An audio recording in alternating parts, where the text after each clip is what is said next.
Suite et fin de notre entretien avec Gaïa, dont le déconfinement est l'occasion du dépassement de soi.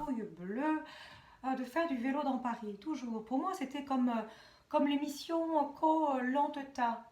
Vous savez, là, quand ils font des épreuves, qui se chicanent pour un petit bol de riz, un milieu hostile, quand même, les rues parisiennes.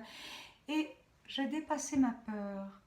J'ai loué un Véliberté. Alors, il fallait voir, hein, j'étais tout équipée. J'avais les jambières, j'avais les genouillères, les coudières, j'avais le casque.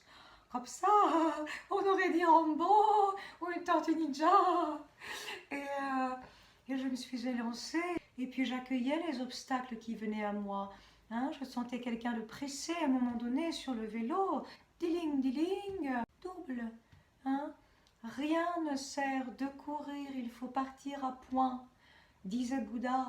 Je faisais corps avec ma selle. D'ailleurs, en parlant de ça, Les affaires reprennent pour Gaïa, qui met un point d'honneur au bon fonctionnement de ses canalisations. C'est pas canalisation que je reçois de l'au-delà. Ça, c'est un travail que je fais plutôt la nuit. D'ailleurs, cette nuit, j'ai eu une canalisation très forte avec Michael Jackson qui m'a épuisée. C'est pour ça que j'ai un petit peu les traits tirés aujourd'hui. Nous avons fait une cérémonie ayahuasca la semaine dernière. Et Jean-José a vécu une expérience particulièrement forte. Il s'est vidé.